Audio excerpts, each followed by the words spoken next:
Hello everyone, कैसे हो आप सभी लोग। आई होप कि आप सभी अच्छे होंगे। दिस इज़ सिमरन और आज हम बात करते हैं बेसिकली वीडियो में कि करंट अफेयर का जो सेक्शन होता है आप सभी का मेंस के अंदर कितना ज़्यादा इम्पॉर्टेंट होता है। सबसे पहले अगर आप जो है 2026 के एग्जामिनेशंस, बैंकिंग एग्जामिनेशंस के लिए प्रिपेयर कर रहे हो तो आपको पता होगा कि आपके पास में ऑलमोस्ट 4 मंथ्स है। मींस अगस्त में आपके स्टार्ट जो है आईबीपीएस पीओ के एग्जामिनेशन से आपका एग्ज़ाम का सीज़न स्टार्ट हो जाएगा। ठीक है, सो अगर अभी से आप प्रिपेयर करना चाहते हो और आप एकदम बिगिनर हो, काफ़ी सारे लोग मुझसे पूछ रहे थे कि अगर अब हम अभी से शुरू करें, हम बिगिनर है तो क्या हम एग्ज़ाम क्वालिफाई कर सकते हैं।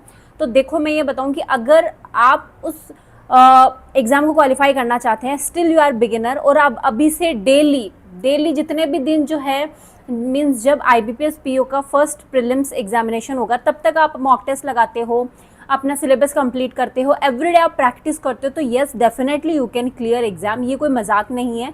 काफ़ी सारे कैंडिडेट बोलेंगे नहीं, मतलब ऐसे कोई थोड़े होता है क्वालिफाई कर सकते हैं, कईयों को 2-2 साल लग जाते हैं, 3-3 साल लग जाते हैं। देखो, लगने को लग जाते हैं, बट अगर सीरियस होकर अगर आप पढ़ना चाहते हो, सीरियस में सच में आपको सिलेक्शन लेना है तो ये बिल्कुल भी डिफिकल्ट नहीं है। ठीक है, सो लास्ट वीडियो मैंने जो था पूरा आईबीपीएस पीओ की स्ट्रैटेजी, जो प्रीलिम्स की स्ट्रैटेजी थी वो मैंने बताई थी। मैंने कौन कौन से सोर्स आपको यूज़ करने हैं, कौन कौन से टॉपिक इसमें इंपॉर्टेंट होते हैं, कौन कौन से टॉपिक्स आपको करने हैं, वो कंप्लीट टू डू लिस्ट मैंने बनाई थी। तो चाहे आप डिस्क्रिप्शन में मैंने लिंक डाल दूंगी, चाहो आप जाकर आप उसको चेक कर सकते हो। Also if you are a new candidate और आप जो है बैंक के एग्जाम के लिए प्रिपेयर कर रहे हो, नए लेटेस्ट अपडेट्स जो भी आपको चाहिए होते हैं, ठीक है, कोई भी आपको टू डू लिस्ट चाहिए होती है, कोई भी आपको अगर कोई भी स्टडी मटेरियल चाहिए होता है, या भी कोई भी आपकी प्रिपरेशन में क्वेरी होती है, उसको सॉल्व करने के लिए यहाँ टेलीग्राम का मैं लिंक आपको दूंगी, आप वहाँ जाकर चेक कर सकते हो, वहाँ जाकर ग्रुप में ऐड हो सकते हो। टाइम टू टाइम आपको जो है सारे अपडेट्स मिलते रहेंगे और आपकी एग्ज़ाम प्रिपरेशन में काफ़ी ज़्यादा हेल्प होगी। ठीक है, अब बात करते हैं कि हम जो हमारा करंट अफेयर का सेक्शन होता है ना, बहुत ज़्यादा इंपॉर्टेंट होता है। बहुत सारे कैंडिडेट ऐसे बोलते हैं कि नहीं, मेरा मैथ्स बहुत ज़्यादा स्ट्रॉन्ग है, मैं मैथ्स में स्कोर कर लूँगा। काफ़ी सारे कैंडिडेट का कहना होता है कि नहीं, रीजनिंग में मेरा बहुत ज़्यादा स्कोर होता है, 40 आउट, मतलब मेंस के अंदर जो 40-50 क्वेश्चंस आते हैं ना, 40 आउट ऑफ 40 कर लूँगा, 50 आउट ऑफ 50 कर लूँगा तो मेरा स्कोर हो जाएगा। करंट अफेयर में मुझे बस कट ऑफ क्लियर करनी है। देखो, अगर आप ऐसा सोच रहे हो तो आप एक बहुत ही बड़े इल्यूजन में हो।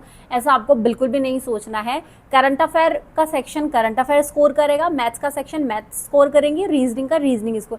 चाहे आप रीजनिंग में out of 40 out of 40, 60 out of 60 या 100 आउट ऑफ 100 भी क्यों ना लेकर आओ, बट करंट अफेयर इंपॉर्टेंट है, मीन्स इंपॉर्टेंट है। तो यही देखते हैं हम कि करंट अफेयर के कौन कौन से सोर्स होने वाले हैं आपके। ठीक है, करंट अफेयर को बहुत सारे कैंडिडेट होते हैं, करंट अफेयर बहुत ज़्यादा बोरिंग होता है, उनमें से मैं एक कैंडिडेट थी। कईयों का कहना होता है कि हम साइंस बैकग्राउंड से, हम कॉमर्स बैकग्राउंड से। हाँ, तो मैं भी कॉमर्स बैकग्राउंड से हूँ। करंट अफेयर का दूर दूर तक कोई रिलेशन नहीं था। जब स्टार्टिंग में पढ़ने बैठती थी तो नींद आती थी, इससे अच्छा कि मैं जो सो जाऊँ मैं, और लगता था कि ये छोड़ ही देती हूँ बैंकिंग प्रिपरेशन, क्योंकि करंट अफेयर मुझसे नहीं होने वाला, कि बहुत ही ज़्यादा बोरिंग सब्जेक्ट है। बट बोरिंग नहीं है। आप एक बार मेरे बताए हुए तरीके से प्लीज़ आप करके देखिए। एकदम बिगिनर हो, एकदम ज़ीरो हो, करंट अफेयर का आपको सी भी नहीं आता है, बट स्टिल यू कैन। तो कैसे आपको करना है, कौन कौन से सोर्स आपको यूज़ करने हैं, ठीक है। और ऐसे नहीं है कि आप जो है एक मंथली पीडीएफ देख लो या मंथली कोई भी उसका वीडियो देखकर आप एग्ज़ाम क्वालिफाई कर सकते हो। नहीं, थोड़ा बहुत आपको एफर्ट लगाने पड़ेंगे। अगर आप 2026 के एग्जामिनेशन क्वालिफाई करने वाले हो, आपके पास में सफिशेंट 4 महीने का बहुत अच्छा खासा टाइम है, तो इन 4 महीने के टाइम में जो है आपको कैसे क्या पढ़ना है, तो चलिए मैं कंप्लीट एक आपके लिए बनाकर लेकर आई हूँ मैं अपना टू डू लिस्ट, आप कह सकते हो सोर्स। तो प्लीज़ चलिए हम देखते हैं अगले वीडियो में, नेक्स्ट वीडियो में, बिना किसी डिले के, कि आपको कैसे प्रिपेयर करना है। तो चलो सबसे पहले देखते हैं कि current affair for what, IBPS PO और क्लरिकल के लिए। ठीक है, तो देखो यहाँ पे क्या होगा कि करंट अफेयर आपका जो होता है ना 6 मंथ का, बहुत ही ज़्यादा इंपॉर्टेंट है। अभी आपके पास में ऑलमोस्ट 4 मंथ्स है। ठीक है, 4 मंथ्स में आप जो है 6 मंथ का करंट अफेयर ईजिली आप बहुत ज़्यादा अच्छे से कवर कर सकते हो। इवन मैं जितने भी आपको सोर्स बताऊंगी उन सारे सोर्स में से आप जो है ईजिली कवर कर सकते हो। कैसे क्या पढ़ना है हम आगे देखते हैं। देखो, 6 मंथ का करंट अफेयर बहुत ज़्यादा इंपॉर्टेंट होता है। कभी कभी 1-2 क्वेश्चन जो होते हैं ना वो आ जाते हैं लास्ट ईयर के या फिर आउट ऑफ 6 मंथ के, बट उस पर इतना गौर नहीं करना है, क्योंकि ज़्यादा मतलब आपका 99% जो होता है ना आपका वेटेज वो 6 मंथ से होता है, और लास्ट के जो 3 मंथ्स होते हैं ना आपके, बहुत ज़्यादा इंपॉर्टेंट होता है कि जैसे लेट सपोज़ कि आपका नवंबर में एग्ज़ाम है, ठीक है, तो नवंबर के जो पहले लास्ट में जो 3 मंथ्स होंगे ना, वो बहुत ज़्यादा इंपॉर्टेंट होंगे, ठीक है। तो अगर आप जा रहे हो, ठीक है, तो 6 मंथ का करंट अफेयर करो, बट 6 मंथ के करंट अफेयर से ज़्यादा आप जो है बहुत अच्छा होगा कि 3 मंथ का ज़्यादा फोकस करो, ठीक है। उसके बाद में IBPS PO का जो हमारा मेंस होगा ना, वो देखो यहाँ पे 4 अक्टूबर को होगा, ठीक है। तो अक्टूबर को होगा, तो अक्टूबर से लास्ट जो 3 मंथ्स होंगे वो बहुत ज़्यादा इंपॉर्टेंट होगा आपका जो करंट अफेयर, और उसके बाद में जो 6 मंथ का होगा वो भी और भी ज़्यादा करंट अफेयर होगा। तो देखो कितना है आपके पास में, मई, जून, जुलाई, अगस्त और सितंबर, ठीक है। 4 अक्टूबर को तो आपका एग्जाम ही है, तो 1 2 3 4 5, ठीक है। इवन हम देखेंगे 5 मंथ्स आपके पास में क्या है, अभी मेंस के लिए है। प्रीलिम्स आपको क्वालिफाई करना है, प्रीलिम्स से देने के बाद में ही आपको सीधा मेंस के लिए मॉक टेस्ट लगा देना है। बट अगर आप सोच रहे हो कि करंट अफेयर हम उसी टाइम करेंगे, तो देखो ऐसा बिल्कुल भी नहीं है। करंट अफेयर जो होता है ना, अगर आप स्टार्टिंग से करोगे ना, लाइक अभी आपके पास में बहुत ज़्यादा टाइम है, ठीक है, मतलब ऑलमोस्ट 5 मंथ्स है। अगर आपको एकदम बिगिनर हो तो 2 to 3 मंथ्स आपकी प्रीलिम्स में अच्छे से अगर लगाओगे तो प्रीलिम्स का सिलेबस भी कंप्लीट हो जाएगा, प्लस आपका जो है मार्क्स भी, स्कोर भी अच्छे होंगे। फिर उसके बाद में करंट अफेयर की आपको प्रिपरेशन शुरू कर देनी है, ठीक है। सो मेरा ये मानना है कि अगर आप अभी से ही करंट अफेयर की जो है सीरीज शुरू कर दोगे, तो कहीं ना कहीं आपको बाद में जाकर मतलब आपको 50% बर्डन जो होता है वो कम ही लगेगा, उसके बाद में रिवाइज करना होगा। तो बेस्ट होगा, मैं तो यही करती थी, बेस्ट होता है कि मैं तो मतलब जब भी प्रीलिम्स के लिए देने बैठती थी, मैं सोचती नहीं थी कि मेंस कब है कब नहीं, उससे पहले कर लिया करती थी, ठीक है। तो सबसे पहले अगर आप एकदम बिगिनर हो, ठीक है, बिगिनर नहीं भी हो, कोई भी एवरेज स्टूडेंट भी है ना, उनके लिए भी होगा। क्योंकि मैंने बिगिनर क्यों मार्क किया है, क्योंकि काफ़ी सारे कैंडिडेट ये बोलते हैं, मैं यहाँ पे लिख दूँ कि एवरेज हो या रिपीटर हो, तो वो बोलते हैं नहीं हम तो बिगिनर है, इसका मतलब हम इसको क्वालिफाई नहीं कर सकते। तो मेरा मेन फोकस है कि जो भी बिगिनर है, जो डरते हैं करंट अफेयर से, ठीक है, जो फर्स्ट टाइम क्वालिफाई करने के लिए जा रहे हैं, या फिर ऐसे भी कैंडिडेट जो सेकंड टाइम क्वालिफाई करने जा रहे हैं बट करंट अफेयर की वजह से उनका सिलेक्शन नहीं हो पाया है, तो मैंने ये मार्क किया है, ठीक है। तो सबसे पहले क्या करना है, आपको डेली करंट अफेयर पढ़ना है। आप ऐसे सोच रहे हो कि नहीं मैं तो मंथली करूँगा, ठीक है, ऐसा बिल्कुल भी नहीं है। क्योंकि डेली करंट अफेयर बिगिनर हो, उसमें क्या होता है कि डेली करंट अफेयर के आपको तो थोड़ी सी अंडरस्टैंडिंग होती है ना रिगार्डिंग करंट अफेयर क्या होता है, कैसे क्वेश्चंस आते हैं उसके अंदर, ठीक है, वो हो जाता है। कहाँ से करना है कि अड्डा 247 से जहाँ आशीष सर पढ़ाते हैं ना, वहाँ पर डेली आपको क्या करना है, राइट करना है अपने नोट्स, ठीक है। कैसे नोट्स करना है मैं स्क्रीन पर डाल दूंगी कि मैंने कैसे राइट किया था, एग्जैक्टली आपको वैसे राइट अगर आप राइट करोगे, ठीक है। और वे मुझे नहीं पता है, मेरी भी करंट अफेयर बहुत ज़्यादा गंदी थी, बट मैंने यह वे यूज़ किया, सो मैंने बहुत अच्छा स्कोर किया है, ठीक है। 90% क्वेश्चन मैंने अटैम्प्ट किए हैं वहाँ से, तो ये मैं लगा दूंगी, आप अच्छे से देख लेना किस तरीके से क्या होता है। तो डेली आपको क्या करना है, ये करना है किस तरीके से, लेट सपोज कि आज की डेट क्या है, ठीक है, आज कोई भी डेट मान लो, लाइक आज जो है 20 मई है, ठीक है। 20 मई का अगर करंट अफेयर आप करने के लिए जा रहे हो, तो उससे पहले आपको क्या करना है, 19 मई का जो भी करंट अफेयर आपने लिखा है, ठीक है, वो आपको क्या करना है, पढ़ना है। आपने 20 का किया, उसके बाद में आप 21 का करने जा रहे हो, तो आपको क्या करना है, उससे पहले 19 और 20 का रिवाइज करना है, ठीक है। सुबह 7 बजे इनका सेशन होता है, 7 o'clock, और वो क्या होता है, लाइव होता है, ठीक है। सो मैं बहुत सारे कैंडिडेट्स को बोलती हूँ कि लाइव सेशन जो है वो मत लिया करो, मतलब अगर कोई ले रहा है तो ठीक है, आपके पास में अच्छा खासा टाइम है। लाइव सेशन में क्या होता है कि उसमें बहुत ज़्यादा वो रिवाइज करवाते हैं करंट अफेयर, जो एग्जैक्टली जो होता है ना, उसका पोर्शन जो होता है ना, वो हार्डली 20 और 50 मिनट का होता है, ठीक है। तो मैं क्या करती थी, उसको लाइव नहीं लेती थी, लाइव होने के बाद में जो PDF उनकी अटैच होती थी ना डिस्क्रिप्शन में, वो डाउनलोड करके और जो करंट अफेयर्स होती थी उनके नोट्स बनाया करती थी मैं। तो आप क्या करना है, आपको सुबह जल्दी उठना है, ठीक है, जो भी आपकी प्रैक्टिस करनी है 7 बजे से पहले आपको मैथ्स पढ़ना है, रीजनिंग पढ़ना है, जो भी पढ़ना है वो पढ़ो। उसके बाद में आप अपने नोट्स बनाओ, नोट्स बना रहे हो, आज के नोट्स बनाया, और जब आप दूसरे दिन नोट्स बनाने बैठ रहे हो, तो जितना भी आपने नोट्स बनाए हैं ना लास्ट डे के, सबको एक बार क्या करना है, रिवाइज करना है, ठीक है। मैंने आपको दिखाया है कि मैंने क्या करती थी, 1-2 बार मैं ऐसे पढ़ती थी, ठीक है, उसके बाद में मैं अपना पेन से अंडरलाइन करती थी, फिर 1-2 बार पेन से अंडरलाइन रिवाइज हो गया, फिर उसके बाद में मैं हाईलाइटर से अंडरलाइन करती थी, उससे कि जो भी इंपॉर्टेंट होते हैं। तो इसमें क्या होता है कि आपने है 4 से 5 बार पढ़ा है, तो आपको बहुत अच्छे से याद हो जाता है, ठीक है। तो आपको क्या करना है, नोट्स बनाने अपने खुद के नोट्स, और काफ़ी सारे कैंडिडेट जो होते हैं दूसरे के नोट्स पे रिलाई करते हैं, ठीक है।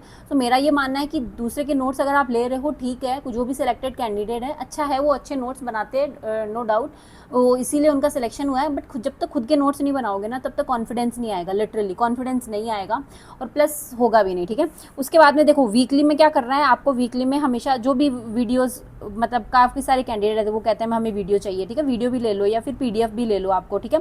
पीडीएफ के लिए आपको स्टडी अफेयर क्लाउड्स जो है उनकी पीडीएफ भी आती है और उनकी वीकली वीडियोस भी आते हैं। मैं तो वीडियो लगाया करती थी, आज 1 से लेकर 7 तारीख हो गई, 8 तारीख को और 9 तारीख को वो हिंदी और इंग्लिश दोनों में अपने वीडियोस अपलोड कर दिया करते थे, वो कर लेती। स्टडी आईक्यू के बहुत ज़्यादा होते, स्टडी आईक्यू देखो क्या है कि स्टडी आईक्यू जो है काफ़ी ज़्यादा लेट अपलोड करता है, जहाँ पे गौरव सर पढ़ाते हैं उनका कंटेंट अच्छा होता है, बट वो लेट अपलोड करते हैं। अगर किसी ने परचेज कर रखा है वो देखते हैं तो ठीक है, बट कोई नहीं देखता है तो अफेयर क्लाउड्स इज सफिशिएंट। मैं तो अफेयर क्लाउड्स के देखा करती थी हमेशा, जो वीकली करंट अफेयर्स होते थे, ठीक है, तो वो करो। आपको वीकली करंट अफेयर के नोट्स नहीं बनाने हैं। अगर कोई भी सोच रहा है कि वीकली करंट अफेयर के नोट्स बनाओ, दैट इज़ रॉन्ग, क्योंकि बहुत सारा करंट अफेयर होता है, आपने डेली में इतना कुछ लिख लिया है, वीकली में बनाने के लिए ज़रूरत नहीं है। Then you will just what will you do, you just need to revise, ठीक है। जो भी वीडियो दे रहे हैं उसको नॉर्मल स्पीड पे देखो, ठीक है। उसके बाद में दूसरे तीसरे दिन जा रहे हो आप 1.25x की स्पीड पे देखो, उसके बाद में 1.5x की स्पीड पे देखो, ठीक है। काफ़ी सारे लोग बोलते हैं वीडियो में देखने में टाइम हो जाता है, ठीक है। देखो पहली बार अगर आप वीडियो देख रहे हो किसी भी चीज़ का तो आपको लर्न तो बिल्कुल भी नहीं होगा, दूसरी तीसरी बार देख रहे हो तो 1.25x की स्पीड पे देखो, उसके बाद में 1.5 की स्पीड पे देखो, और जब आपको बहुत अच्छे से हो जाए तो 2x की स्पीड पे देख लो। बहुत ज़्यादा मतलब टाइम भी कम लगेगा आपका। कभी भी आप जो है खाना खाने के बाद में वॉक कर रहे हो तब देख लो, ठीक है। कुछ भी आप कर रहे हो, काम कर रहे हो, कहीं जा रहे हो, कहीं ट्रैवल कर रहे हो, तो इसमें क्या होता है वीडियो को थोड़ा पढ़ने में ज़्यादा होता है, वीकली करना है, ठीक है। देखो डेली आपने किया, थोड़े कुछ बहुत अंडरस्टैंडिंग हुई आपकी, कुछ क्वेश्चंस हुए जो वीकली में नहीं समझ में आया, जो वीकली करंट अफेयर में समझ में आ जाएंगे। उसके बाद में आते हैं मंथली। मंथली बहुत ज़्यादा इंपॉर्टेंट होता है। अगर किसी को वीडियो लेना है तो परचम क्लासेस जहाँ रीचा मैम पढ़ाती है उनका कंटेंट बहुत ज़्यादा बहुत बहुत बहुत बहुत बहुत ज़्यादा अच्छा है, तो आप जाओ तो वहाँ से कर लो, ठीक है। देखो अगर आप मंथली वीडियो कर रहे हो ना तो परचम क्लासेस सबसे पहले परचम क्लासेस कर लो। अफेयर्स क्लाउड का मंथली बहुत ज़्यादा अच्छा है, जहाँ पे आपको दोनों में क्या मिलेगा, आपको हिंदी और इंग्लिश, ठीक है, हिंदी और इंग्लिश दोनों में आपको कंटेंट मिलेंगे। काफ़ी सारे कैंडिडेट बोलते हैं कि हमें थोड़ा बोरिंग लगता है, तो देखो एक चैनल है क्रेजी जीके ट्रिक करके नाम से, ठीक है, वो बहुत ही नॉर्मल से क्वेश्चंस देते हैं, नॉर्मल क्वेश्चंस देते हैं। अगर आप बोर हो, आपको लर्न नहीं होते हैं ना, तो सिंपल सिंपल से क्वेश्चन है। सबसे पहले आप जो है उनका ये वाला मंथली वीडियो देख डालो, ठीक है। ये वाला मंथली वीडियो देख रहे हो, उसके बाद में आप परचम क्लासेस से then after you go for affair clouds, क्योंकि अफेयर क्लाउड्स के क्वेश्चन बहुत ज़्यादा टफ होते हैं, ठीक है, मतलब एग्जैक्टली एग्जाम लेवल के होते हैं, बट ये जो होते हैं आपको थोड़ा अंडरस्टैंडिंग करवाएंगे, आपको कंफर्ट फील करवाएंगे, ठीक है। ज़्यादा नहीं होता है इनका, 15-20 मिनट का वीडियो होता है। देन गो फॉर परचम क्लासेस। यहाँ क्या होता है, ऋचा मैम के बहुत होते हैं, ठीक है, जहाँ ये क्या करती हैं कि बैंकिंग का सेपरेट वीडियो बनाती है, ठीक है, इंटरनेशनल जो होता है उनका सेपरेट वीडियो बनाती है, ठीक है, स्पोर्ट्स का जो होता है उनके सेपरेट वीडियो बनाती है। इनका ऐसे करके 4-5 क्लासेस होती है, तो बहुत डीप में पढ़ाती है, बहुत अच्छा पढ़ाती है, आप वहाँ का कर लो। उसके बाद में अफेयर्स क्लाउड जिनकी 1 या 2 वीडियो आते हैं, उसमें नॉर्मल मतलब जो होते हैं ना क्वेश्चन ले मतलब 1 या 2 मतलब एक ही मोस्ट, तो उनका एक ही वीडियो होता है, ठीक है। अगर कोई भी कैंडिडेट ऐसा सोच रहे हैं कि क्या हम उनका पेड कोर्स ले लें, देखो अफेयर्स क्लाउड का पेड कोर्स बहुत नो डाउट बहुत ज़्यादा अच्छा है। यहाँ आपको क्या मिलेगा, यहाँ आपको बैंकिंग से रिलेटेड क्वेश्चंस, ठीक है, वही नेशनल और इंटरनेशनल अफेयर्स जो है सब मिल जाएंगे। अगर आप इनका पेड भी लेना चाह रहे हो, ठीक है, आप टाइम ज़्यादा वेस्ट नहीं करना चाह रहे हो और आप सोच रहे हो कि फटाफट मेरा हो जाए, अगर आप पेड ले रहे हो तो इनका वेस्ट नहीं है, पेड आप ले सकते हो। मैंने भी लिया था, देखा था मैंने, मतलब किसी फ्रेंड ने लिया था, मैंने देखा था, मुझे काफ़ी अच्छा लगा, ठीक है। परचम क्लासेस यहाँ पेड लेने की ज़रूरत नहीं है, यहाँ पे आपको फ्री ऑफ कॉस्ट यूट्यूब पर बहुत अच्छा कॉन्टेंट दिया जाता है, ठीक है। ये तो बात हुई कि अगर आप जो है वीडियोज़ में लेते हो, ठीक है, ये अगर कोई वीडियो में पढ़ना चाहता है, मैं तो वीडियो में ज़्यादा कंफर्टेबल हुआ करती थी तो मैं वीडियो पढ़ लेती। अगर कोई कैंडिडेट बोल रहा है कि हमें वीडियो नहीं लेना है, हमें जो है ये पीडीएफ में पढ़ना है, ठीक है, तो पीडीएफ में पढ़ने के लिए आपको क्या करना है, पीडीएफ के लिए आपको अड्डा 247, ठीक है, अड्डा 247 की आपको क्या करना है, पीडीएफ आती है उनकी, जिनकी लास्ट अगर मंथ कंप्लीट हो जाता है ना, लास्ट मंथ में जाकर हिंदी और इंग्लिश, ठीक है, दोनों में पीडीएफ आती है। उसके बाद में क्रोनोलॉजी बुक करके आती है, ऑफलाइन आती है, आप वो परचेज़ कर लो, ठीक है, बहुत अच्छी होती है, उसमें सारे कवर हो जाते हैं। उसके बाद में आती है अफेयर्स क्लाउड, ठीक है। अफेयर्स क्लाउड की जो पीडीएफ होती है, मैंने बताया ना आपको कि अगर आप पेड ले रहे हो तो आपको मिल जाएगी, बहुत अच्छी बुक होती है, ठीक है, ये हो जाएगा, ठीक है। उसके बाद मैंने आपको बताया ना परचम क्लासेस, ठीक है। परचम क्लासेस से अगर आप ऋचा मैम की देखोगे ना, उनके बहुत सारे पुराने वीडियोस हैं जहाँ पे नेशनल पार्क है, ठीक है, और जहाँ पे बैंक्स है, ठीक है, बैंक और उनके क्या है हेडक्वार्टर्स है, उनके एमडी एंड सीईओ है, ठीक है, वो, ठीक है। और उसके बाद में बहुत सारे डांस है, फोक डांस वगैरह ये सब है, ठीक है, पुराने वीडियोस है, जाके देख लो। और जब आप क्या करते हो अड्डा 247 पे जब सर की क्लासेस देखते हो ना, तो सर भी क्या करते हैं, ये न्यूज़ हो गई, उसके बाद में लेट सपोज कि कोई भी आई, ठीक है, कैनरा बैंक की कोई भी न्यूज़ आई, ठीक है, तो लास्ट में वो क्या करते हैं, कैनरा बैंक, ठीक है, उनका हेडक्वार्टर कहाँ पे है, उनके एमडी एंड सीईओ कौन से हैं, ठीक है, एंड उसके बाद में मतलब कब एस्टेब्लिश हुआ था वो सब कुछ बताते हैं, तो स्टैटिक्स आपका वही कंप्लीट हो जाता है। ऐसा ना सोचे कि मैं क्यों लिखूंगा, ये करके मतलब स्टैटिक्स का अगर आपको करना है ना, तो छोटा छोटा ये जो पार्ट्स होता है ना, ये भी बहुत ज़्यादा हेल्प करता है। तो ये आप ऐसे ही लिखना चालू कर दो करंट अफेयर के नीचे, और ये क्या होगा कि जब आप डेली करोगे ना, तो डेली का प्रॉफिट आपको ये मतलब देगा आपको, ठीक है। सो ये सब है। सो आई होप कि आप सभी को अच्छा लगा होगा वीडियो और काफ़ी ज़्यादा हेल्प हुई होगी। एक बार आप रूटीन को फॉलो करना, और डेली अगर आप करोगे 2 मंथ्स भी अगर आपने फॉलो कर लिया ना, तो आपको करंट अफेयर ऐसे टिप्स पे याद हो जाएगी, टिप्स पे। उसके बाद में आप मॉक टेस्ट लगाना, ठीक है। काफ़ी सारे बोलते हैं कि प्रैक्टिस के लिए क्या करें, तो अड्डा की जो है ना क्विज़ होती है, ठीक है, अड्डा 247 की क्विज़ आती है, वो क्विज़ लगाना चालू कर दो। मंथ वाइज होती है करंट अफेयर्स की, ठीक है। उसके बाद में अफेयर्स क्लाउड होते हैं ना, अगर आप किसी ने लिया होगा पेड, तो उनकी भी जो होती है क्विज़ होती है वो लगा दो। और किसी ने अगर स्टडी आईक्यू लिया है, तो स्टडी आईक्यू में भी जो गौरव सर है ना, उनकी क्विज़ होती है, वो भी लगाना चालू कर दो, ठीक है। सो ये सब जो था वो काफ़ी ज़्यादा मतलब हेल्प करने वाली चीज़ें थी। बहुत बारीकी से पढ़ना पड़ता है, अगर आपको एग्ज़ाम क्वालिफाई करना है तो स्मार्ट तरीके से करना पड़ेगा, ठीक है, स्टडी को। So I hope you like this video. तब तक के लिए बाय।